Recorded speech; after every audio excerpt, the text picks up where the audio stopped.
PM Modi આવશે 3 દિવસના ગુજરાતના પ્રવાસે 10 થી 12 જાન્યુઆરી દરમિયાન પીએમ મોદી ગુજરાતની મુલાકાતે આવશે। 10 જાન્યુઆરીએ સોમનાથ ખાતે થશે પીએમ મોદીનું આગમન। સોમનાથ મંદિર ટ્રસ્ટની બેઠકમાં પીએમ મોદી ઉપસ્થિત રહેશે। સોમનાથ મંદિરમાં વિકાસ કાર્યોની સમીક્ષા કરશે। 11 જાન્યુઆરીએ પીએમ મોદી સોમનાથ મંદિરમાં વિશેષ પૂજા કરશે। સોમનાથ મંદિરમાં દર્શન બાદ શૌર્ય યાત્રામાં ભાગ લેશે પીએમ મોદી। શૌર્ય સભાને પીએમ મોદી સંબોધન કરશે।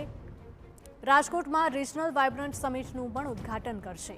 11મી જાન્યુઆરીએ મોડી સાંજે અમદાવાદ પહોંચશે પીએમ મોદી। તો 12 જાન્યુઆરીએ પીએમ મોદી જર્મનીના વાઇસ ચાન્સેલર તેમની સાથે સાબરમતી આશ્રમની મુલાકાત કરશે। સાબરમતી આશ્રમમાં રીડેવલપમેન્ટ પ્રોજેક્ટની સમીક્ષા કરવામાં આવશે। બંને દેશના નેતા રિવરફ્રન્ટ પર આંતરરાષ્ટ્રીય પતંગ મહોત્સવની શરૂઆત કરાવશે। પતંગોત્સવ બાદ મેટ્રો ટ્રેનથી ગાંધીનગર પહોંચશે બંને નેતા। મહાત્મા મંદિરમાં બંને દેશના વડા વચ્ચે દ્વિપક્ષીય મંત્રણાઓ પણ થશે। ગાંધીનગરમાં પીએમ મોદીના કાર્યક્રમની તૈયારી અંગે બેઠક મળી। કેબિનેટ પ્રધાન ઋષિકેશ પટેલની અધ્યક્ષતામાં બેઠક યોજાઈ। અમદાવાદ અને ગાંધીનગરમાં પીએમ મોદીના કાર્યક્રમ અંગે ચર્ચા। ધારાસભ્યો અને ઉચ્ચ અધિકારીઓ બેઠકમાં ઉપસ્થિત રહ્યા। બેઠકમાં એએમસીના કમિશનર, પોલીસ કમિશનર, ગાંધીનગરના એસપી, મેટ્રો પ્રોજેક્ટના ચેરમેન શૈલેષ રાઠોડ, ગાંધીનગરના કલેક્ટર સહિતના અધિકારીઓ પણ જોડાયા હતા।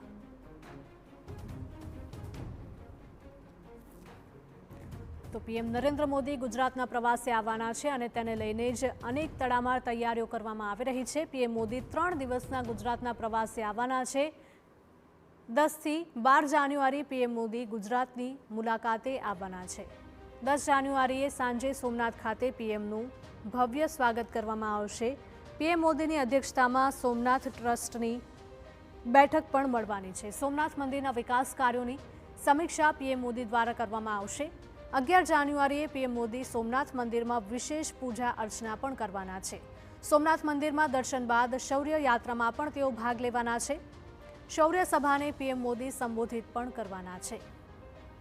આ સાથે જ રાજકોટમાં રિજનલ વાઇબ્રન્ટ સમિટનું પીએમ દ્વારા ઉદ્ઘાટન કરવામાં આવશે।